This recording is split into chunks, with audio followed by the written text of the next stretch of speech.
മലയാളത്തിൽ ഇപ്പം ഒരു സിനിമകളും തന്നെ ബിഫോർ റിലീസ് അങ്ങനെ സെയിലാവുന്നില്ല. സോ അതുകൊണ്ടാണ് നമുക്ക് ഈ പറയുന്ന ഇത് മീറ്റ് ചെയ്യാൻ പറ്റാത്തത്. നമ്മളിപ്പോൾ പ്രൊഡക്ഷൻ കോസ്റ്റ് മീറ്റ് ചെയ്യാൻ പറ്റാത്തത് നമുക്കിതിന് മുന്നേ ഉള്ള സെയിലുകൾ ഇപ്പം വളരെ കുറവാണെന്നുള്ളത് കൊണ്ടാണ്. നമ്മുടെ ഇൻഡസ്ട്രിക്ക് ഭയങ്കര പേരും നമ്മൾ എങ്ങനെയാണ് ഇങ്ങനെയുള്ള സിനിമകൾ ഉണ്ടാക്കുന്നതെന്നൊക്കെയാണ് ആൾക്കാർ. മലയാളത്തിൽ നിന്ന് പറയുമ്പോൾ തന്നെ ഒരു ബേസിക് റെസ്പെക്ട് നമുക്ക് അങ്ങനെ വർക്ക് ചെയ്ത് അതിനുള്ളൊരു മാർക്കറ്റ് നമുക്കില്ല എന്നുള്ളതാണ് നമ്മുടെ സിനിമകളുടെ പ്രശ്നം.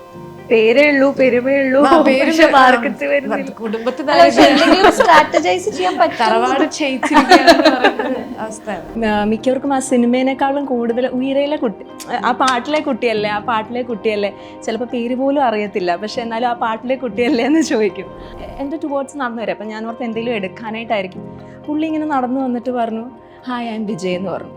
അപ്പം ഞാനിങ്ങനെ ലൈക്ക് അത്രയും ഹമ്പിളായിട്ടുള്ളൊരു മനുഷ്യൻ. അപ്പം ഞാൻ പറഞ്ഞു സാർ എനിക്കറിയാം, പിന്നെ അങ്ങോട്ട് വന്ന് എന്താ പറയേണ്ടതെന്ന് അറിയാത്തതുകൊണ്ടാണ്. ഇപ്പം നാട്ടിൽ നിന്നൊക്കെ ചില ആൾക്കാരൊക്കെ ഇങ്ങനെ അഭിനയിക്കാനുള്ള ഇതൊക്കെ കിട്ടിയിട്ടുണ്ട്, പക്ഷെ പൈസ കൊടുക്കണം എന്ന് പറഞ്ഞു. ഒരു 50,000 രൂപ കൊടുത്തു കഴിഞ്ഞാൽ അങ്ങനെ ഒരു റോള് കിട്ടും, ഡയലോഗൊക്കെ ഉണ്ട് എന്നൊക്കെ വന്നിട്ട് പറയുമ്പോൾ ഞാൻ പൈസ കൊടുക്കരുത് എന്ന് പറയും. ഓരോരല്ല പൈസ കൂടും. അപ്പം ഞാൻ അങ്ങനെയല്ല, സിനിമ ജനറലി വർക്ക് ചെയ്യുന്ന സിസ്റ്റം അതല്ല. വേറെ ഏതെങ്കിലും ഒരു ഇൻഡസ്ട്രിയിൽ നമ്മളിങ്ങനെ ഒരു ചർച്ചകൾ പോലും നടക്കുന്നില്ല. ഇവിടെ ഒരു മാറ്റം വന്നു കഴിയുമ്പോൾ ചിലപ്പോൾ അവിടെ മാറ്റങ്ങൾ സംഭവിക്കാം. സോ അതിന് എപ്പോഴും തുടക്കം കുറിക്കുന്നത് നമ്മളാണെന്നുള്ളതിൽ നമ്മൾ നിൽക്കുന്ന സ്പേസിൽ നമ്മൾ ഭയങ്കര പ്രൗഡാണ്. കുട്ടിക്ക് വേറെ കുറെ കഴിവുകളുണ്ട് കേട്ടോ. നമ്മൾ സെറ്റിൽ വെച്ച് അവിടെ എപ്പോഴും ഒരു ബുക്ക് ഉണ്ടാവും കയ്യില്. പിന്നെ ഇപ്പൊ കല്യാണം കഴിഞ്ഞു, പക്ഷെ അതൊരു കഴിവാണ്. ബോയ് ഫ്രണ്ട് കഴിവിനെ പറ്റി നമ്മൾ പറയുന്നത് അതൊരു കഴിവ്.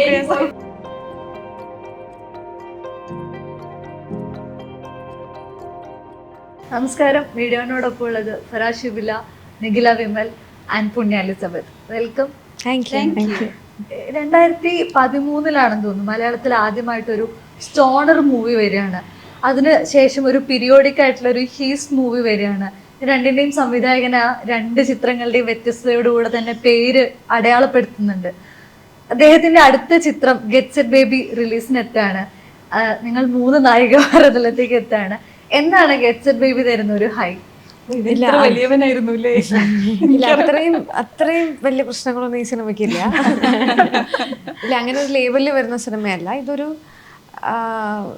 മലയാളത്തിൽ ആദ്യം ഇതിനെ പറ്റി ഡിസ്കസ് ചെയ്യുന്നു എന്ന് പറയുന്നതും അല്ല. ഈ സിനിമ ഇങ്ങനത്തെ സബ്ജക്റ്റുകൾ നമ്മൾ ഡിസ്കസ് ചെയ്തിട്ടുണ്ട്, ഇനിയും ഡിസ്കസ് ചെയ്യപ്പെടേണ്ട ഒരു സബ്ജക്റ്റ് തന്നെയാണ്. അപ്പോൾ അതിനെ കുറച്ചുകൂടെ ലൈറ്റർ വേർഷനിൽ പ്രസൻറ്റ് ചെയ്യുന്നു എന്നുള്ള ഒരു പ്രത്യേകതയാണ് ഈ സിനിമയ്ക്ക് ഞാൻ കണ്ടത്. ഞാൻ ഏകദേശം ഇതേ സബ്ജക്റ്റ് തന്നെ, ഇതേ വേർഷൻ, ഇതേ പ്ലോട്ടിൽ തന്നെയുള്ള ഒരു 8-10ഓളം കഥകൾ കേട്ടിട്ടുണ്ടായിരുന്നു. അപ്പോൾ എനിക്കതിൽ ചിലതൊക്കെ ഭയങ്കര ഇമോഷണലി പറയാൻ പറ്റും, ചിലത് ഭയങ്കര സെൻറ്റിമെൻ്റലായിട്ട് ട്രീറ്റ് ചെയ്യാൻ പറ്റും. അപ്പോൾ ചിലപ്പോൾ അത് ഒരുപാട് ആൾക്കാരിലേക്ക് അതെങ്ങനെ പ്ലേസ് ചെയ്യപ്പെടും എന്ന് എനിക്കൊരു ഡൗട്ട് ഉണ്ടായിരുന്നു. പക്ഷേ ഈ സിനിമയുടെ കാര്യത്തിൽ ഇതൊരു കമേഴ്ഷ്യൽ പാക്കേജ് ആയിട്ടാണ് ഇതിനെ പ്രസൻറ്റ് ചെയ്യുന്നത്. അപ്പോൾ ആ ഒരു സബ്ജക്റ്റും പറഞ്ഞു പോകുന്നത് കൊണ്ട് തന്നെ ആൾക്കാർക്ക് കുറച്ചുകൂടി ഈ സിനിമ കാണാൻ വരുമ്പം അങ്ങനെ ഒരു സബ്ജക്റ്റും കൂടെ കണ്ടിട്ട് പോകും എന്നുള്ളൊരു പ്രതീക്ഷയാണ് എനിക്ക് ഈ സിനിമയിൽ ഉണ്ടായിരുന്നത്.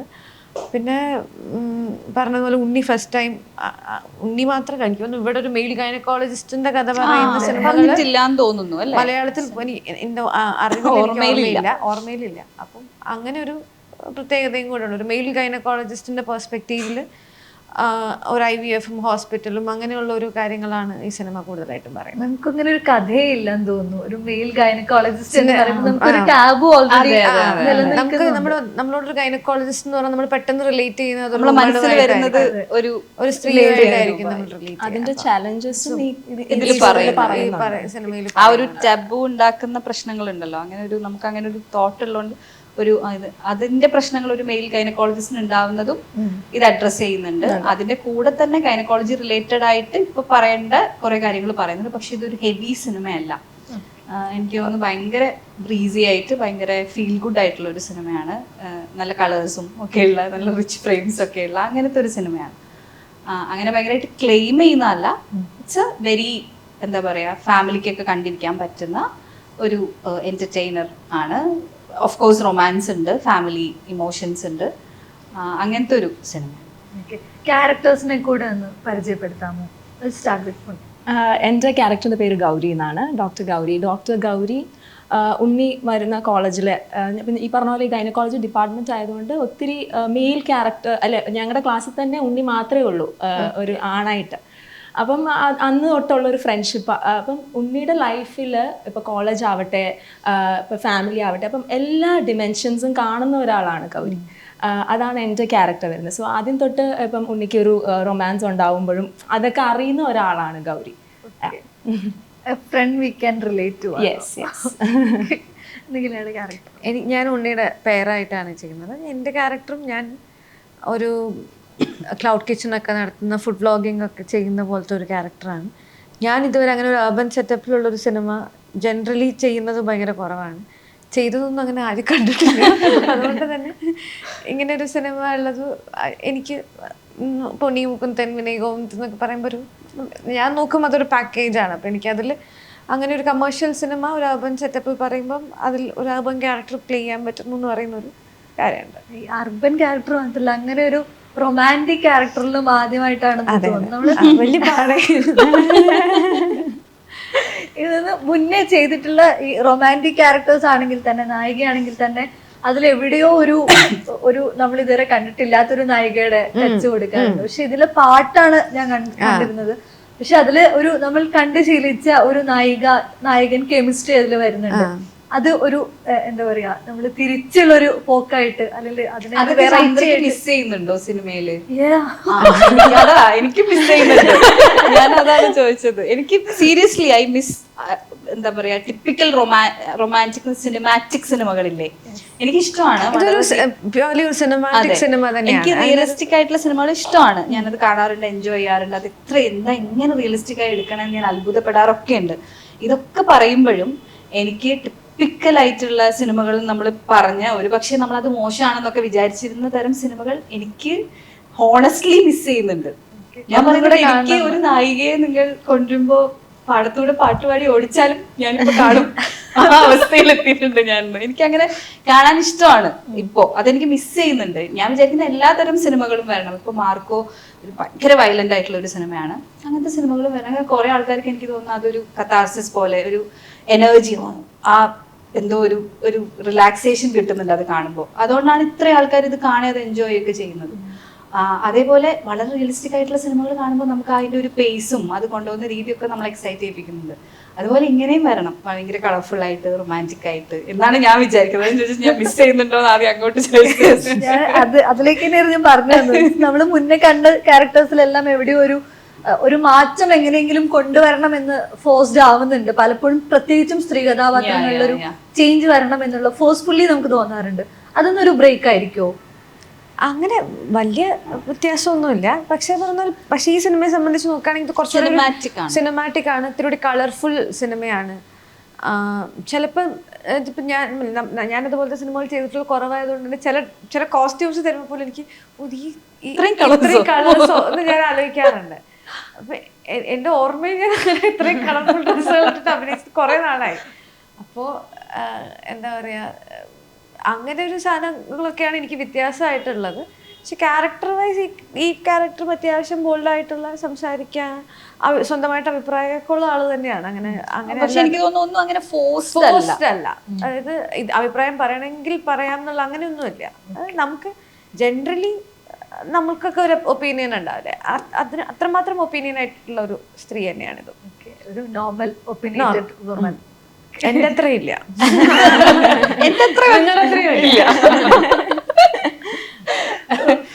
ഞാൻ ചെയ്യുന്നത് ആയിഷ എന്ന് പറഞ്ഞിട്ടുള്ള ഒരു ക്യാരക്ടറാണ്. ചെമ്പൻ ചേട്ടന്റെ വൈഫാണ്, നിഖിലയുടെ സുഹൃത്താണ്. ഇതാണ് ബേസിക്കലി. ഇങ്ങനെയാണ് നമ്മൾ പിന്നെ കണക്റ്റഡ് ആയിട്ട് പോകുന്നത്. അപ്പൊ എനിക്കും പേഴ്സണലി തോന്നിയത് അമ്മിണിപ്പിള്ള കഴിഞ്ഞിട്ട് എന്നെ ആൾക്കാർ കഥ പറയാൻ വിളിക്കുമ്പോൾ ഞാൻ ആദ്യമേ മനസ്സിൽ വിചാരിക്കും, ഓക്കെ നാടൻ പൊട്ട് ഇടയ്ക്ക് ഒരു ഇമോഷൻസ്. ഇതാണ് എനിക്ക് പേഴ്സണലി. ഈവൻ സോമന്റെ കൃതാവും കൂടെ കഴിഞ്ഞപ്പോൾ അത് കുറച്ചും കൂടെ കൂടി.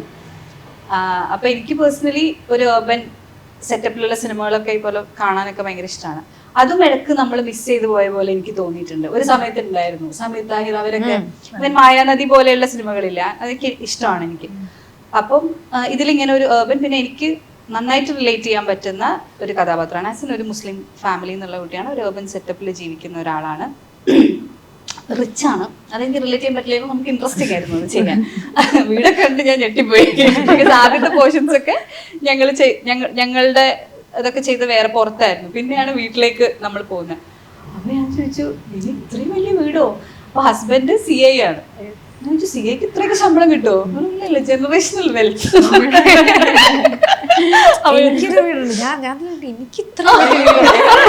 സീരിയസ് ആയിട്ട് ഇത്രയും വലിയ വീടോ അങ്ങനെ ഞാൻ ചോദിച്ചു. അപ്പോ അങ്ങനെ അപ്പൊ അതിന്റെ ഒരു രസമൊക്കെ ഉണ്ടായിരുന്നു ചെയ്ത സമയത്ത്. പിന്നെ ഞങ്ങൾ ആക്ച്വലി Love 24 ഞങ്ങൾ വർക്ക് ചെയ്തിട്ടുണ്ട്. അത് കഴിഞ്ഞിട്ട് ഞങ്ങൾക്ക് അത്രയും വർഷത്തെ ഒരു ഗ്യാപ്പേ ഫീൽ ചെയ്തില്ല. ഞങ്ങൾ കാണുന്നു, ഹായ് ഹലോ, ഞങ്ങൾ വീണ്ടും ഞങ്ങൾ രണ്ടുപേരും തന്നെ എനിക്ക് ഏതൊക്കെ ദിവസം ഷൂട്ട് ഉണ്ടോ അന്നെല്ലാം നിങ്ങളിക്കും. ഞാൻ കല്യാണം കഴിക്കുന്നത് ഒറ്റ കല്യാണം കഴിച്ചൂടെ? അതേപോലെ ഞാൻ ഹോസ്പിറ്റലിൽ പോകാനാണെങ്കിൽ ഇവിടെയാണ് യൂഷ്വലി ഹോസ്പിറ്റൽ. അപ്പൊ ഒറ്റയ്ക്ക് പോയാലും ഒറ്റയ്ക്ക് പോകൂടെ? അന്നെങ്കിലും എനിക്ക് രാവിലെ വരണ്ടേ, വേറൊരു ആർട്ടിസ്റ്റ് ഷൂട്ട് ഉണ്ട്, ഓക്കെ എന്താ നമുക്ക് രാവിലെ വരണ്ട. അങ്ങനെയല്ലേ ഇത് ഷിബില ഉണ്ടോ അവിടെ വേണ്ടി വരും. ഈ ചെമ്പൻ ചേട്ടനുമായിട്ടുള്ള മുന്നത്തെ ഒരു കോമ്പിനേഷൻ വന്നത് കഠിന കടോരത്തിലായിരുന്നു. ഇല്ല, അത് ബിനു ചേട്ടനാ. സോറി പെട്ടെന്ന് അല്ല, ഈ ക്യാരക്ടറും ഇതേപോലെ ഒരു മുസ്ലിം ഫാമിലിയിൽ നിന്ന് വരുന്നു. She's trying to break a taboo.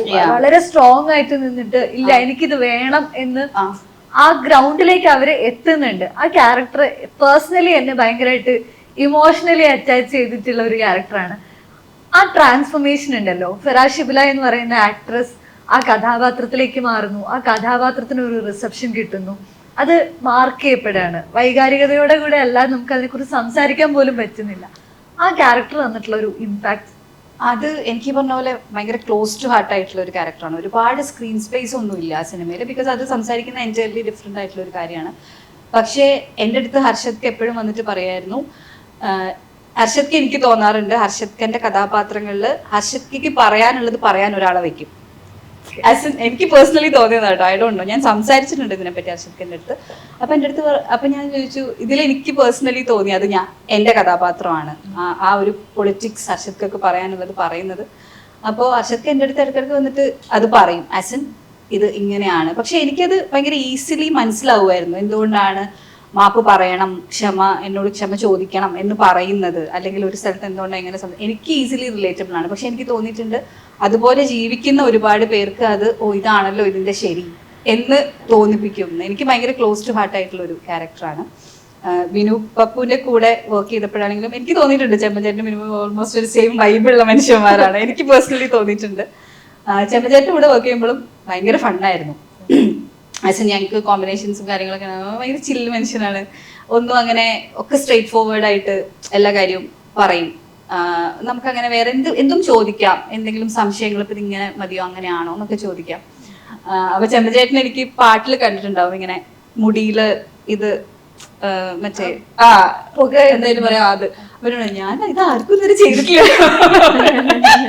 അപ്പൊ ഞാൻ പറഞ്ഞു സ്വാഭാവികം. അങ്ങനെ രസമായിരുന്നു. പുണ്യയുടെ ക്യാരക്ടറിൽ വരുമ്പോൾ ഗൗതമന്റെ രഥം എന്ന് പറയുന്ന സിനിമ, അതിലെ പാട്ട് എനിക്ക് തോന്നുന്നു സിനിമ ഇറങ്ങുന്നതിന് മുന്നേ തന്നെ ആ പാട്ട് ഭയങ്കര വൈറലായിരുന്നു. അത് ലൈക്ക് ഇന്ത്യയിൽ തന്നെ എല്ലായിടത്തും. ഡയറക്ടർ അടുത്ത് സംസാരിച്ചപ്പോൾ പറഞ്ഞിട്ടുണ്ട്, മുന്നേ നോർത്ത് ഇന്ത്യയിലേക്കുള്ള ഒരു യാത്രക്കിടയിൽ ആളുകൾ ഇത് കേൾക്കുന്ന അനുഭവം ഉണ്ടായിട്ടുണ്ട്. അത് തന്നിട്ടുള്ള ഒരു ഐഡന്റിറ്റി തന്നെ വേറെയാണ്. അത് ഒരു രസകരമായിട്ടുള്ള ഒരു എൻട്രി. അതിന് മുന്നേ സിനിമ ചെയ്തിട്ടുണ്ടെങ്കിൽ പോലും അത് തന്നിട്ടുള്ള ഒരു എൻട്രി ഭയങ്കര ബ്യൂട്ടിഫുൾ ആയിരുന്നു.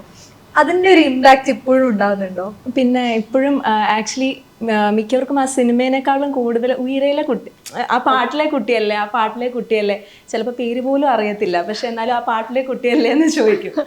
സോ അതാണ് അത്. ഈവൻ എൻ്റെ നോർത്ത് ഇന്ത്യയിലുള്ള ഫ്രണ്ട്സിനോടൊക്കെ എനിക്ക് ഈ സിനിമ ഇറങ്ങുമ്പം ഈ പാട്ട് എക്സ്പ്ലെയിൻ ചെയ്ത് കൊടുക്കേണ്ട ആവശ്യം വന്നില്ല, റൈറ്റ്? സോ അതാണ് എനിക്ക് തോന്നുന്നു അത് ഉണ്ടാക്കിയ ഇമ്പാക്റ്റ് എന്ന് പറയുന്നത്. അപ്പം ഞാൻ ഓഫ് കോഴ്സ് അത് കഴിഞ്ഞ് വരുന്ന മലയാളത്തിൽ വരുന്ന ഒരു സിനിമ എന്നുള്ളൊരു എക്സൈറ്റ്മെന്റും ഉണ്ട് ഇതിന്. ഇതിനിടയിൽ ലിയോയില് വന്നിട്ടുണ്ടായിരുന്നു. ലിയോ കേരളത്തിൽ പോലും ഫസ്റ്റ് ഡേ ഏറ്റവും കൂടുതൽ കളക്ഷൻസ് ക്രിയേറ്റ് ചെയ്തിട്ടുള്ള സിനിമയാണ്. അതിൽ തൃഷയുടെ കൂടെയുള്ള ഒരു കോമ്പിനേഷൻ സീനും ഭയങ്കര രസമുണ്ട്. അത് പല ലൊക്കേഷനുകളിലായിട്ടാണ് ഷൂട്ട് ചെയ്തിട്ടുള്ളത്. ആ ഒരു എക്സ്പീരിയൻസ് ഷെയർ ചെയ്യാമോ? ലിയോയില് വരുന്നത് ശരിക്കും മാര എന്ന് പറഞ്ഞ ചാർലിയുടെ റീമേക്ക്, അവർ അത് കണ്ടിട്ടാണ് എന്നെ വിളിക്കുന്നത്. അപ്പൊ ഞാൻ ആദ്യം സിനിമയെന്ന് വിളിക്കുമ്പോഴത്തേക്കും ഞാൻ ആദ്യം വിശ്വസിച്ചില്ല. കശ്മീരിൽ നിന്നാണ് വിളിക്കുന്നത്. അപ്പോൾ അതിൻ്റെ അസോസിയേറ്റ് വിളിച്ചിട്ട് ഇവിടെ ഞാൻ വിറയ്ക്കുവാന്നൊക്കെ പറഞ്ഞപ്പോൾ ഞാൻ ഇത് ശരിക്കുമാണോ? കാരണം എനിക്ക് ശരിക്കും വിശ്വസിക്കാൻ പറ്റിയില്ല. OTP ചോദിക്കാം. വോയിസ് മെസ്സേജ് ആണ് ആദ്യം അയച്ചത്. ഇവിടെ ഭയങ്കര തണുപ്പാണ്. അപ്പോൾ ഞാൻ അന്നേരം ഉടനെ തൃഷയുടെ സ്റ്റോറി എടുത്ത് നോക്കി, ശരിക്കും ഇതിൻ്റെ ഷൂട്ട് കശ്മീരാണോ നടക്കുന്നത്? So then I so it. അപ്പം ഞാൻ കുറച്ച് ബിലീവബിൾ ആയിരുന്നു. അത് കഴിഞ്ഞ് അവിടെ ചെന്ന് ഇത്രയും വലിയൊരു സെറ്റിൽ ഞാൻ വർക്ക് ചെയ്തിട്ടില്ല. അതൊരു ഭയങ്കര എക്സ്പീരിയൻസ് ആണ്. ആൻഡ് ഓഫ് കോഴ്സ് വിജയ് സാറിനെ കാണാൻ പറ്റി എന്നുള്ളത്. കാരണം അദ്ദേഹത്തിന് അപ്പം ഞാനിങ്ങനെ മിണ്ടാതെ ഒരു കോർണറിൽ ഇരിക്കുവാണ്. അന്നേരം സാർ ഇപ്പം ഭയങ്കര സൈലൻ്റ് ആയിട്ടുള്ളൊരു മനുഷ്യനാണ്. അപ്പം ഷൂട്ടിൻ്റെ ഇടയ്ക്ക് ഇങ്ങനെ കട്ട് പറഞ്ഞപ്പോഴത്തേക്കും അദ്ദേഹം ഇങ്ങനെ കുറേ മൗണ്ടൻസ് ഒക്കെ നോക്കി നിൽക്കും. അപ്പം ഞാനിങ്ങനെ മിണ്ടാതെ ഇങ്ങനെ ഇരിക്കുക. ഞാനിപ്പോൾ എന്നാ ചെന്ന് പറയുന്നത്? കാരണം എല്ലാവരും പറയുന്ന പോലെ വലിയൊരു ഫാനാണ്. ഇത് തമിഴിൽ അങ്ങോട്ട് പറഞ്ഞ് ഫലിപ്പിക്കാനും അറിയത്തില്ല. പക്ഷെ അദ്ദേഹം അത്രയും ഹമ്പിളാണ്. അപ്പം എൻ്റെ ടുവേർഡ്സ് നടന്നു വരാം. അപ്പം ഞാൻ ഓർത്ത് എന്തെങ്കിലും എടുക്കാനായിട്ടായിരിക്കും. പുള്ളി ഇങ്ങനെ നടന്നു വന്നിട്ട് പറഞ്ഞു, ഹായ് ഐ എം വിജയ് എന്ന് പറഞ്ഞു. അപ്പം ഞാനിങ്ങനെ ലൈക്ക് അത്രയും ഹമ്പിളായിട്ടുള്ളൊരു മനുഷ്യൻ. അപ്പം ഞാൻ പറഞ്ഞു സാർ എനിക്കറിയാം, പിന്നെ അങ്ങോട്ട് വന്ന് എന്താ പറയേണ്ടതെന്ന് അറിയാത്തതുകൊണ്ടാണ്. അപ്പോൾ അത് ശരിക്കും ഒരു എൻറിച്ചിങ് എക്സ്പീരിയൻസ് ആയിരുന്നു. അപ്പോൾ എനിക്ക് ഓരോ സിനിമയും അങ്ങനെയാണ് ഞാൻ കാണുന്നത്, ഒരു എക്സ്പീരിയൻസ് ആയിട്ടാണ് ഞാൻ കാണുന്നത്. അതിനകത്ത് ഇച്ചിരി ഉള്ളായിരുന്നല്ലോ. അങ്ങനെ എൻ്റെ ഫ്രണ്ട്സ് പറയും നിന്നെ ബ്ലിങ്ക് ചെയ്ത് കഴിയുമ്പോഴത്തേക്കാണ് കുറേ കട്ടായിപ്പോയി. പക്ഷെ അതൊരു എക്സ്പീരിയൻസ് ആണ് ശരിക്കും. ഇത്രയും ഹമ്പിളായിട്ടൊരു മനുഷ്യനെ അദ്ദേഹം വന്ന് ഇങ്ങോട്ട് പറയുമ്പോൾ. കുട്ടിക്ക് വേറെ കുറെ കഴിവുകളുണ്ട് കേട്ടോ. നമ്മൾ സെറ്റിൽ വെച്ച് അവിടെ എപ്പോഴും ഒരു ബുക്ക് ഉണ്ടാവും കയ്യില്. പിന്നെ ഇപ്പൊ കല്യാണം കഴിഞ്ഞു, പക്ഷെ ബോയ്ഫ്രണ്ട് കഴിവിനെ പറ്റി നമ്മൾ പറയുന്നത് ബോയ്ഫ്രണ്ട്, അതായത് ഇപ്പൊ നമ്മൾക്ക് അധികം കണ്ടുവരാത്ത കുറെ കാര്യങ്ങളുണ്ട്. അതായത് ബോയ്ഫ്രണ്ട് ഷിപ്പിലാണ് വർക്ക് ചെയ്യണേ. അപ്പൊ എല്ലാ ബോയ്ഫ്രണ്ട് അപ്പൊ കത്തെഴുതും. അവിടെ തോമയ്ക്ക് നെറ്റ്വർക്ക് ഉണ്ടാവാറില്ല. അപ്പം ഫോൺ ചെയ്യുന്ന എനിക്ക് പണ്ട് തൊട്ടേ ഫ്രണ്ട്സിന് കത്തെഴുതുന്ന സ്വഭാവമുണ്ട്. അപ്പോൾ തോമയ്ക്ക് ഞാൻ 6 months അപ്പം 180 ആക്ച്വലി തോമ ഫസ്റ്റ് ടൈം ഷിപ്പിൽ പോയപ്പോൾ ഞാൻ 180 ലെറ്റേഴ്സ് എഴുതി വെച്ചിട്ടുണ്ട്. സോ എവറി ഡേ ദറ്റ് വായിക്കാൻ വേണ്ടിയിട്ട്. പക്ഷെ തോമ പകുതി വായിച്ചപ്പോഴത്തേക്കും തോമ അതേപോലെ തുന്നും, വെറുതെ ഇരിക്കുമ്പോൾ തുന്നും. എന്നിട്ട് എന്നോട് പറയും ഞാൻ ഒരു ഓൾഡ് സോളാണെന്ന് തോന്നുന്നു. ഞാൻ എംബ്രോയിഡറി ചെയ്യും. അപ്പം എൻ്റെ ബ്രദർ പറയും അമ്മച്ചിമാരെ പക്ഷെ ഭയങ്കര ബ്യൂട്ടിഫുൾ ആയിട്ട് ചെയ്യും. ഞാൻ മുത്തുമണി ചേച്ചി സെറ്റിൽ വന്നപ്പെട്ടിരുന്ന ഒരു ഡ്രസ്സില് പുള്ളിക്കാരി ചെയ്തതായിരുന്നു. It was very beautiful, very nice. It's so sweet of you to say all this here. കഴിവ് നമുക്ക് കഴിവില്ല, കല്യാണം കഴിക്കുന്ന കഴിവാണ് കുട്ടി. അത് എൻ്റെ ബ്രദർ ഇങ്ങനെ പറയും, ഇവളുടെ റൂമിലോട്ട് കയറി കഴിഞ്ഞ് കഴിഞ്ഞാൽ അവൾ ഇരുന്ന് തുന്നുമായിരിക്കും, അല്ലെങ്കിൽ കത്തെഴുതുമായിരിക്കും. സോ എനിക്ക് തന്നെ ഇച്ചിരി ഞാൻ ഇച്ചിരി പ്രായം കുറച്ചു കാലം പുറകോട്ട് പോയോ. പക്ഷെ എനിക്ക് ഭയങ്കര ഇഷ്ടമായി അത് കേട്ടപ്പോ. ഞാൻ അന്നോട്ട് എനിക്ക് ഒന്ന് പുള്ളിയെ പറ്റി ആരെന്ത് പറയുമ്പോൾ ഞാനിത് ആദ്യം പറയും. ബിക്കോസ് എനിക്ക് ഭയങ്കര എക്സൈറ്റഡ് ആയിരുന്നു. ഞാൻ ഇതുവരെ പുണ്യയുടെ കൂടെ അത്രയും ഈ കഴിവുകൾ അല്ല സ്പെൻഡ് ചെയ്തിട്ടില്ലായിരുന്നു. നമുക്ക് ഒരുമിച്ച് ഷൂട്ട് ഉണ്ടായി. ഞാൻ എപ്പോൾ കാണുമ്പോഴും നേരത്തെ മറ്റേ വീഡിയോ കാണുമ്പോൾ ഞാൻ എനിക്ക് പുണ്യ വർത്താനം പറയുമ്പോൾ നമുക്ക് വെറുതെ ചിരി വരും. പുണ്യ ചിരിച്ചോണ്ടല്ല ഭയങ്കര ചിരിച്ച് സംസാരിക്കുമ്പോൾ നമുക്ക് തിരിച്ച് ചിരിക്കാന്ന് തോന്നിയത്. അതുപോലെ പുണ്യ മറ്റേ ഭയങ്കര ചിരിച്ചാ സംസാരിക്കണേ. എനിക്ക് ഫസ്റ്റ് സ്റ്റാൻഡേർഡിൽ സ്മൈലിംഗ് കോമ്പറ്റീഷൻ ഫസ്റ്റ് കിട്ടിയിട്ടുണ്ട്. അന്ന് ചിരിക്കാൻ തുടങ്ങിയതാ. ഇതിലൊരു ക്യൂരിയസ് ഫാക്ട്, ലൈക്ക് പോകുന്നതിന് മുന്നേ കത്തുകൾ കുറെ എഴുതി വെക്കും. സോ ഈവൻ തോമയുടെ ബർത്ത്ഡേ ഒക്കെ തോമ ഷിപ്പിലായിരിക്കും. അപ്പം ഞാനിങ്ങനെ തോമയുടെ ബർത്ത്ഡേക്ക് തുറക്കാനുള്ളത്, ക്രിസ്മസിന് തുറക്കാൻ. പക്ഷെ ആക്ച്വലി ആണുങ്ങൾക്ക് അത്രയും ക്ഷമയൊന്നുമില്ല. റൊമാൻറ്റിക് അല്ല. തോമ ആക്ച്വലി ബെറ്റർ ആണ്. പക്ഷെ എന്നാലും തോമയ്ക്ക് ഇരുന്ന് വായിക്കാനുള്ളവർ. അപ്പം ഇടയ്ക്ക് ഇങ്ങനെ ഒരു പ്രാവശ്യം ഞാനിങ്ങനെ വീഡിയോ കോൾ ചെയ്തപ്പോഴത്തേക്കും ഞാൻ നോക്കുമ്പോൾ എൻ്റെ ലെറ്റേഴ്സ് ഒക്കെ ഇങ്ങനെ ടേബിളിലിരിക്കുക. സോ വരുന്നവരും പോകുന്നവരൊക്കെ ഇത് വായിച്ചു.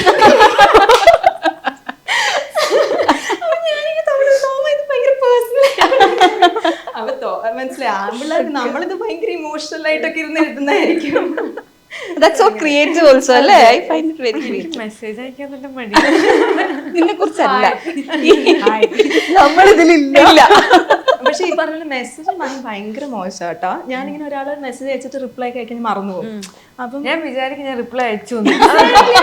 ഞാനും എന്റെ മനസ്സിൽ നമ്മൾ റിപ്ലൈ അയച്ചു ഓൾറെഡി, പക്ഷെ അത് ടൈപ്പ് ചെയ്ത് അങ്ങ് പോയില്ല. അത് അവിടെ വരെ എത്തിയില്ല.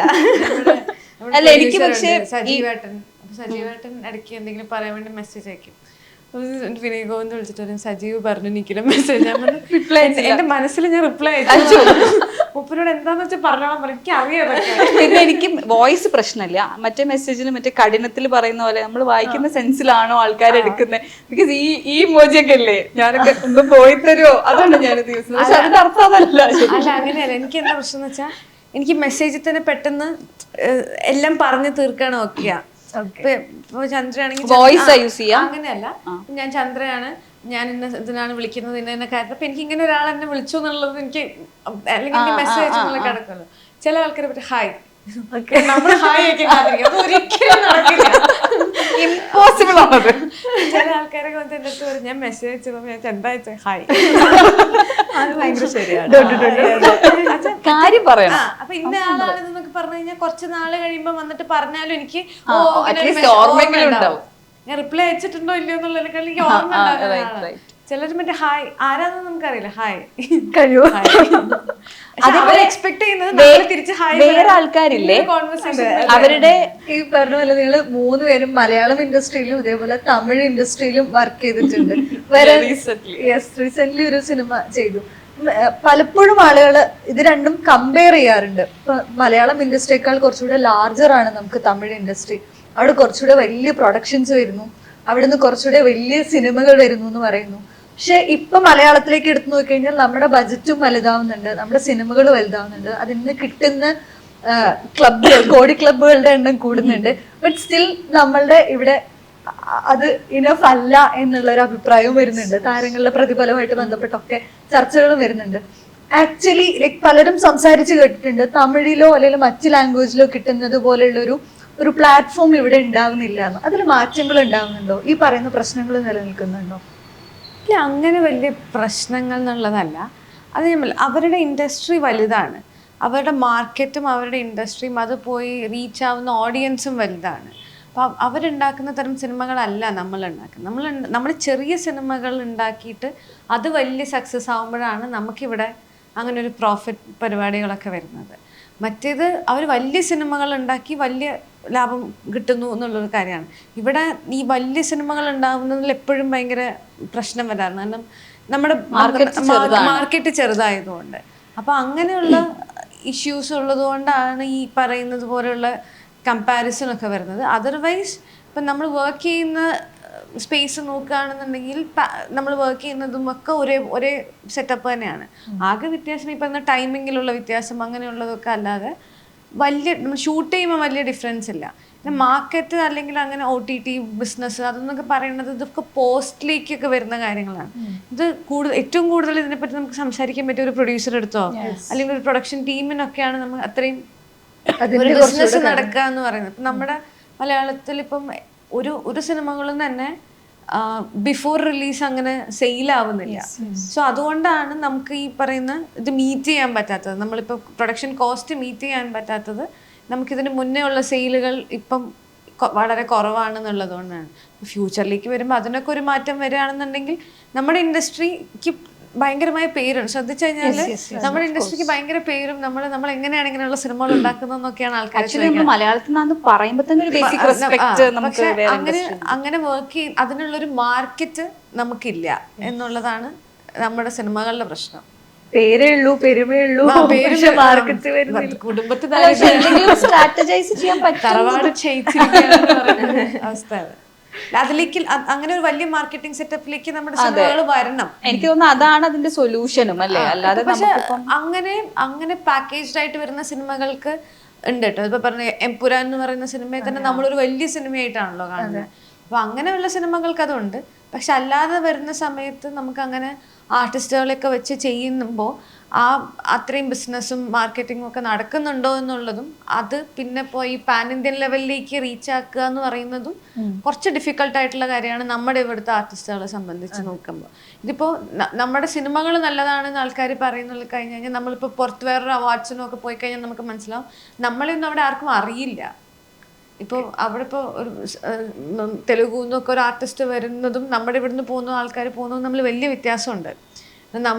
അവർക്ക് അത്രയും നമുക്ക് അങ്ങനെ ഒരു എന്താ പറയാ ക്രൗഡ് ഇമ്പാക്ട് നമുക്ക് ഉണ്ടാവില്ല. നമ്മൾ വേറൊരു സ്ഥലത്ത് പോവാണെന്നുണ്ടെങ്കിൽ ഇപ്പൊ അതിപ്പോ ഇങ്ങനെ ഒരു അവാർഡ് ദുബായിലാണ് നടക്കണമെന്നുണ്ടെങ്കിൽ നമ്മളായിരിക്കും കൂടുതൽ ആൾക്കാർക്ക് അറിയാം. മലയാളികളാണോ അവിടെ കൂടുതൽ എന്ന് പറയുന്ന പോലെ.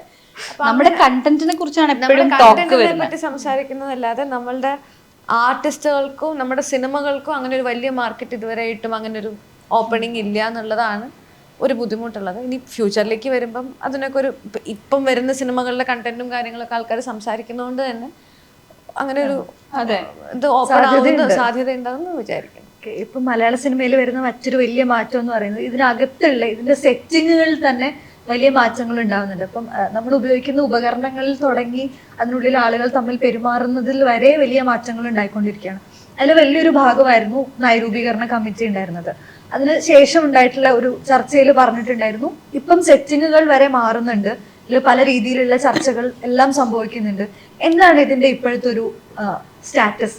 എന്തൊക്കെയാണ് അതിൽ നടന്നത്? നമ്മളിപ്പോഴും പോളിസി മേക്കിംഗ് പ്രോസസ്സിൽ തന്നെയാണ്. ഇപ്പം മേജറായിട്ടുള്ള കുറേ മീറ്റിങ്ങുകളൊക്കെ കഴിഞ്ഞു. അപ്പം അതിനുശേഷം ഇപ്പം പോളിസി മേക്കിംഗ് പ്രോസസ്സിലാണ് അവരുള്ളത്. അപ്പം അതിൻ്റെ എന്താ പറയുക, ഒരു കരട് രൂപരേഖയൊക്കെ ആയി കഴിയുന്ന സമയത്ത് അത് പിന്നെയും പ്രസൻറ്റ് ചെയ്ത് പിന്നെയും അതിന് ആൾക്കാരുമായിട്ട് പിന്നെയും സംസാരിച്ചിട്ടൊക്കെയാണ്. അതൊരു കുറച്ചുകൂടി വലിയ പ്രോസസ്സാണ്. നമുക്ക് പെട്ടെന്ന് തീരുമാനിക്കാൻ പറ്റുന്ന ഒരു കാര്യമല്ല. കാരണം ഒരുപാട് ഡിപ്പാർട്ട്മെൻറ്റുകളുള്ള ഒരുപാട് പേര് വർക്ക് ചെയ്യുന്ന ഒരു സ്പേസ് ആണല്ലോ സിനിമ എന്ന് പറയുന്നത്. അപ്പം നമ്മൾ എനിക്ക് തോന്നുന്നു എല്ലാ ഡിപ്പാർട്ട്മെൻറ്റിലുള്ള ആൾക്കാരുമായിട്ടും ചർച്ചകൾ നടന്നിട്ടുണ്ട്. അപ്പോൾ അതിൻ്റെ ഭാഗമായിട്ടൊരു നല്ല റിസൾട്ട്, നല്ലൊരു പോളിസി ഉണ്ടായി വരും എന്നുള്ളതാണ് പ്രതീക്ഷിക്കുന്നത്. ഇത്തരം ചർച്ചകൾ നിങ്ങൾക്ക് ലൈക്ക് സ്പെഷ്യലി ഫീമെയിൽ ആക്ടേഴ്സിനെ സംബന്ധിച്ചിടത്തോളം കുറച്ചുകൂടെ ഒരു പ്രതീക്ഷ നൽകുന്നതാണോ? കുറച്ചുകൂടെ നമുക്കിതെല്ലാം കുറച്ചുകൂടെ സേഫർ പ്ലേസ് ഉണ്ട്, this is not the full truth, ഇതല്ലാത്ത ഒരു സ്പേസ് ഇവിടെ ഉണ്ടാവുന്നുണ്ട് എന്നുള്ളൊരു ഹോപ്പ് ഉണ്ടാവുന്നുണ്ടോ? ഡെഫിനറ്റ്ലി ഇല്ല, അങ്ങനെയല്ല കേട്ടോ. This is not the full truth എന്ന് പറഞ്ഞാൽ ഇവിടെ ഇപ്പം ഭയങ്കര മോശമായിട്ട് അതായത് ചില സിനിമകൾക്കാണ് അങ്ങനെ സംഭവിക്കുന്നത്. എല്ലാ സിനിമയും അങ്ങനെയാണെന്നുള്ളതല്ല. ചില സിനിമകൾ ഇപ്പം നമ്മൾ പറയില്ലേ കാസ്റ്റിംഗ് തട്ടിപ്പുകൾ നടക്കുന്നുണ്ട് എന്നൊക്കെ പറയുന്ന തരത്തിലുള്ള സിനിമകൾക്ക് നമ്മൾ അറിയുന്ന പോലുമില്ല അത് ഏത് സിനിമയാണെന്ന് അറിയുന്നില്ല. ഇപ്പം നാട്ടിൽ നിന്നൊക്കെ ചില ആൾക്കാരൊക്കെ ഇങ്ങനെ അഭിനയിക്കാനുള്ളതൊക്കെ കിട്ടിയിട്ടുണ്ട്, പക്ഷെ പൈസ കൊടുക്കണം എന്ന് പറഞ്ഞു. ഒരു 50,000 രൂപ കൊടുത്തു കഴിഞ്ഞാൽ അങ്ങനെ ഒരു റോള് കിട്ടും, ഡയലോഗൊക്കെ ഉണ്ട് എന്നൊക്കെ വന്നിട്ട് പറയുമ്പോൾ ഞാൻ പറയും പൈസ കൊടുക്കരുത് എന്ന് പറയും. ഓരോരാളെ പൈസ കൊടുക്കും. അപ്പം നമ്മൾ അങ്ങനെയല്ല, സിനിമ ജനറലി വർക്ക് ചെയ്യുന്ന സിസ്റ്റം അതല്ല. നിങ്ങൾ പൈസ കൊടുത്തിട്ടോ നിങ്ങളോട് എന്തെങ്കിലും ഇങ്ങോട്ട് ആവശ്യപ്പെട്ടിട്ടോ ചെയ്യുന്ന കാര്യമല്ല സിനിമ. ഒരു പ്രൊഡ്യൂസർ കൃത്യമായിട്ട് ഒരു സിനിമയ്ക്ക് ഉണ്ടാവും, അയാളാണ് ഫണ്ട് ചെയ്യുക, അല്ലാണ്ട് നിങ്ങളല്ല. അല്ലെങ്കിൽ ഒരു ക്രൗഡ് ഫണ്ടിങ് എടുത്ത് ചെയ്യുന്ന സിനിമയായിരിക്കണം. അങ്ങനെ ഒരു സിനിമ അല്ലാത്ത പക്ഷം നിങ്ങൾ അങ്ങനെ അങ്ങോട്ട് പൈസ കൊടുത്തിട്ട് ആ സിനിമ ഇറങ്ങുമോയെന്നറിയില്ല, അതെപ്പം എന്നറിയില്ല. ഈ സമയങ്ങളിലൊക്കെ ഈ പൈസ ഒരാൾ കൊടുക്കാൻ റെഡി ആവുന്നിടത്തുനിന്ന് അയാളുടെ അടുത്തുനിന്ന് എപ്പോഴും പൈസ വാങ്ങിച്ചുകൊണ്ടിരിക്കും. അപ്പൊ അത് തട്ടിപ്പാണ്, അത് പ്രോപ്പർ, അത് ഫ്രോഡാണ്. നമ്മൾ ചെയ്യുന്ന സിനിമയല്ല. അപ്പം അങ്ങനെ അല്ലാത്ത സിനിമകൾ ഇവിടെ നടക്കുന്നുണ്ട്. ഇവിടെ അത്രയും കറപ്ഷനോ കാര്യങ്ങളോ മേജർ കാര്യങ്ങളിലല്ല ഉള്ളത്. ബേസിക് ചില കാര്യങ്ങളാണ് ഇവിടെ കറക്റ്റ് ചെയ്ത് കൊണ്ടുപോകാനുള്ളത്. അതിൽ കുറേ നാൾ അത് അവയർനെസ് ഇല്ലാത്തതിൻ്റെ പ്രശ്നമായിരുന്നു. ഇപ്പോൾ കുറേയൊക്കെ അവെയർ ആവുന്നത് കൊണ്ട് ഒരുപാട് ഫെസിലിറ്റീസ് നമുക്ക് കിട്ടുന്നുണ്ട്. അല്ലെങ്കിൽ ഇത് കൊടുത്തില്ലെങ്കിൽ പ്രശ്നമാവുമെന്ന് വിചാരിച്ചിട്ടും ഒരുപാട് ഫെസിലിറ്റീസ് നമുക്ക് വരുന്നുണ്ട്. സോ അത് ഇപ്പം മാറ്റങ്ങൾ എപ്പോഴും ഉണ്ടായിട്ടുണ്ട്. ആ മാറ്റങ്ങൾ ഉണ്ടായിട്ട് കുറച്ചുകൂടെ ബെറ്റർ സ്പേസിലാണ് ഞങ്ങളൊക്കെ വർക്ക് ചെയ്യുന്നത്. ഒരു ഭയങ്കര മോശം സ്പേസിൽ വർക്ക് ചെയ്തിട്ട് പിന്നെ ഇനി ഇത് നന്നാക്കുക എന്നുള്ളതല്ല. ഇതൊരു ബെറ്റർ വേർഷനാണ്. ഇതിൻ്റെയും ബെറ്റർ വേർഷനാവും. ഇതിൻ്റെ ഒരു അഡ്വാൻസ്ഡ് വേർഷനിലേക്ക് നമ്മുടെ സിനിമയ്ക്ക് പോകാൻ പറ്റും. നമ്മുടെ കൂടെയുള്ള ആൾക്കാർക്കും ഇത് നല്ലൊരു ഫെസിലിറ്റി കിട്ടുക എന്ന് പറയുന്നതിലേക്കാണ് എല്ലാവരും വർക്ക് ചെയ്യുന്നത്. അല്ലാതെ ഇത് ഭയങ്കര മോശമായിട്ടുള്ള സ്പേസ് ആണ്, ഇവിടെ ആർക്കും വർക്ക് ചെയ്യാൻ പറ്റില്ല. ഇപ്പൊ നമ്മള് ന്യൂസ് ഒക്കെ വരുമ്പോൾ എനിക്ക് തോന്നുന്നു നാഷണൽ മീഡിയ ഇവിടുത്തെ ന്യൂസിനെ ക്യാരി ചെയ്യുമ്പോൾ എനിക്ക് പേഴ്സണലി തോന്നിയിട്ടുണ്ട്, അതായത് ഇവിടെ എന്തോ പ്രശ്നമുള്ള പോലെ. ഇത് എല്ലാ സ്ഥലത്തും വട്ടെവർ എന്തൊക്കെയാണോ പ്രശ്നങ്ങൾ നമ്മൾ അഡ്രസ്സ് ചെയ്യേണ്ടത് അത് എല്ലാ സിനിമ ഇൻഡസ്ട്രിയിലും ഉള്ളതാണ്. ഏതൊക്കെ സ്ഥലത്താണെങ്കിലും നമ്മൾ ആ മാറ്റത്തിന് മുൻകൈ എടുക്കുന്നു എന്നുള്ളതേ ഉള്ളൂ. അതെനിക്ക് വളരെ പ്രൗഡായിട്ടാണ് തോന്നാറ്. എൻ്റെ അടുത്ത് തിരിച്ചു ചോദിച്ചിട്ടുണ്ട് ആൾക്കാർ, മലയാളത്തിൽ ഇപ്പം സിനിമയിൽ ഇപ്പോൾ ഭയങ്കര പ്രശ്നമാണല്ലോ, അത് അവരെടുക്കുന്നതിൻ്റെ പ്രശ്നമാണ്. എനിക്ക് ബേസിക്കലി ഇവിടെ ഉണ്ടാവുന്ന എന്ത് തരം നോയ്സസ് ആണെങ്കിലും സിനിമ ഇൻഡസ്ട്രിയിൽ ഉണ്ടാവുന്നത് I am very proud about it. നടക്കാത്തൊരു കാര്യമാണ് നമ്മുടെ ഇൻഡസ്ട്രിയിൽ നടക്കുന്നത് എന്നുള്ളതില്ലേ. വേറെ ഏതെങ്കിലും ഒരു ഇൻഡസ്ട്രിയിൽ നമ്മൾ ഇങ്ങനെ ഒരു ചർച്ചകൾ പോലും നടക്കുന്നതായിട്ട് അറിയില്ല. ഇവിടെ ഒരു മാറ്റം വന്നു കഴിയുമ്പോൾ ചിലപ്പോൾ അവിടെ മാറ്റങ്ങൾ സംഭവിക്കാം. സോ അതിന് എപ്പോഴും തുടക്കം കുറിക്കുന്നത് നമ്മളാണെന്നുള്ളതിൽ നമ്മൾ നിൽക്കുന്ന സ്പേസിൽ നമ്മൾ ഭയങ്കര പ്രൗഡാണ്. അല്ല ഇത് പറഞ്ഞ പോലെ തന്നെ അക്നോളജ് ചെയ്യപ്പെടുന്നുണ്ടല്ലോ അറ്റ്ലീസ്റ്റ്. നമ്മൾ വെച്ചാൽ ഇതൊരു കുറേ പേര് വർക്ക് ചെയ്യുന്ന ഒരു സ്പേസ് ആണ്, ഒരു പ്ലാറ്റ്ഫോമാണ്. അപ്പം ഇന്ന പ്രശ്നങ്ങളൊന്നും അറ്റ്ലീസ്റ്റ് പറയുമ്പോൾ നമ്മളത് അക്നോളജ് ചെയ്യുന്നു, അല്ലെങ്കിൽ നമ്മൾ അതിനൊരു ചേഞ്ച് വരുത്താനായിട്ട് നമ്മൾ മുൻകൈ എടുക്കുമ്പോൾ തന്നെ I think we need to celebrate that അല്ലേ. ഇപ്പൊ IC ഉണ്ട്, ഇപ്പൊ നിങ്ങൾക്ക് ഒരു പ്രശ്നങ്ങൾ ഉണ്ടെങ്കിൽ വന്ന് പറയാനുള്ള ഒരു സ്പേസ് ഉണ്ട്. അത് എത്ര ഇൻഡസ്ട്രിയിലുണ്ട്? ഇല്ലല്ലോ. ഇപ്പം ഒരു കോർപ്പറേറ്റ് സ്പേസിൽ ഉണ്ട് എന്ന് പറയുന്നുണ്ട്. കോർപ്പറേറ്റ് സ്പേസിൽ നിങ്ങൾ എല്ലാ ഇൻഡസ്ട്രിയിലും ഏത് നാട്ടിൽ പോയി കഴിഞ്ഞാലും IC ഉണ്ട്. നിങ്ങൾക്ക് ഒരു കംപ്ലൈന്റ് ഉണ്ടെങ്കിൽ പോയി രജിസ്റ്റർ ചെയ്യാം, അല്ലെങ്കിൽ നിങ്ങൾക്ക് അവിടെ പോയി കംപ്ലൈന്റ് ചെയ്യാം എന്ന് പറയുന്ന ഒരു സ്പേസ് ഉണ്ട്. ആ ഒരു അവയർനെസ് തന്നെ ഭയങ്കര. അതായത് ഞാൻ വർക്ക് ചെയ്യാൻ പോകുമ്പോൾ എനിക്ക് അറിയാം എനിക്കൊരു പ്രശ്നം ഉണ്ടെങ്കിൽ ഇവിടെ ഒരു IC ഉണ്ട്, ഐ ക്യാൻ ഗോ കംപ്ലൈന്റ്. ഇപ്പൊ ഞങ്ങൾ വർക്ക് ചെയ്യുന്ന സമയത്ത് ഐ ഹവ് സീൻ നിഖില അവിടുന്ന് ഒരു നമുക്ക് ജൂനിയർ ആയിട്ട് വന്നിരുന്ന ഒരു ആക്ടറിനെ വിളിച്ചിട്ട് ചോദിക്കുന്നുണ്ടായിരുന്നു, നിങ്ങൾ വർക്കിംഗ് അവേഴ്സ് എങ്ങനെയാണ്, നിങ്ങളെ തിരിച്ച് ഡ്രോപ്പ് ചെയ്യോ, how do you go home, നിങ്ങൾക്ക് ഫുഡൊക്കെ പ്രോപ്പറായിട്ട് കിട്ടുന്നുണ്ടോ. ഞാൻ കണ്ടിട്ടുണ്ട് ഞങ്ങൾ രണ്ടുപേരും കൂടെ ഉള്ള ഒരു സ്പേസിൽ ചോദിക്കുന്നത്. അപ്പോൾ അങ്ങനെ നടക്കുന്നുണ്ട് കാര്യങ്ങൾ എന്നുള്ളത് എനിക്ക് ഭയങ്കര പോസിറ്റീവായിട്ടാണ് തോന്നുന്നത്. അത് അങ്ങനത്തെ കാര്യങ്ങൾ ഉള്ളത് കൊണ്ട് തന്നെ ഒരുപാട് പേര് അവെയർ അല്ലാത്തതിൻ്റെ പ്രശ്നമുണ്ട്. ഇങ്ങനെ ഒരു IC ഉണ്ട്, നിങ്ങൾക്ക് പോയി കംപ്ലൈൻറ്റ് ചെയ്യാൻ പറ്റുമോ, അല്ലെങ്കിൽ നിങ്ങൾക്ക് എങ്ങനെയെങ്കിലും ഹരാസ്മെൻറ്റ് ഉണ്ടായിക്കഴിഞ്ഞാൽ അവിടെ പോയി പറയാം എന്നുള്ളൊരു സ്പേസ് ഉണ്ട്. ആ സ്പേസ് ഇല്ലാത്ത ഒരുപാട് സ്ഥലങ്ങളില്ലേ, നമുക്ക് ആ സ്പേസ് ഉണ്ട്. അപ്പോൾ ആ സ്പേസ് മാക്സിമം യൂട്ടിലൈസ് ചെയ്യുക എന്ന് പറയുന്നത് അത് ആളുകളിലേക്ക് എത്തുന്നതിനനുസരിച്ച് അത് കൂടുതൽ അതായത് ഒരുപാട് പേർക്ക് അവയർനെസ് ഇല്ലാത്തതിൻ്റെയാണ് പ്രശ്നം. ഇത് എവിടെയാണ് പോയി പറയേണ്ടതെന്നാണ്. ICയിൽ ഒരു കംപ്ലൈൻറ്റ് വന്നു കഴിഞ്ഞാൽ അത് പരിഹരിക്കപ്പെടണം എന്നുള്ളത് ഇമ്പോർട്ടൻ്റ് ആണ്. അപ്പോൾ ആ പ്രൊഡക്ഷൻ ടീമിന് അങ്ങനെ ഒരു കംപ്ലൈൻറ്റ് വന്നു കഴിഞ്ഞാൽ they have to address it. അപ്പോൾ അത് കമ്പൽസറി ആയതുകൊണ്ട് തന്നെ നിങ്ങൾക്കൊരു കംപ്ലൈൻറ്റ് ഉണ്ടെങ്കിൽ നിങ്ങൾക്ക് വന്ന് പറയാം എന്നുള്ളതാണ് ഇമ്പോർട്ടൻ്റ് ആയിട്ടുള്ള കാര്യം. അങ്ങനെ ഒരു സ്പേസ് ഇവിടെ ഉണ്ട്.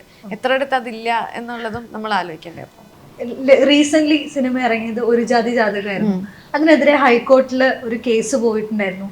സോഷ്യൽ മീഡിയയിലടക്കം മാധ്യമങ്ങളിലടക്കം ചർച്ചകൾ വരുന്നുണ്ട്. അതൊരു മൈനോറിറ്റിയെ ഹേർട്ട് ചെയ്യുന്ന രീതിയിലുള്ള തമാശകൾ വരുന്നു. ഇത് ആക്ച്വലി നമ്മൾ ഈ പറഞ്ഞ എല്ലാ മാറ്റങ്ങളുടെ ഇടയിൽ വരുന്ന ഒരു പിൻവിളി കൂടിയല്ലേ? അങ്ങനെ അത്തരം ചർച്ചകൾ ശ്രദ്ധിച്ചിരുന്നു? ഞാൻ ശ്രദ്ധിച്ചിരുന്നു.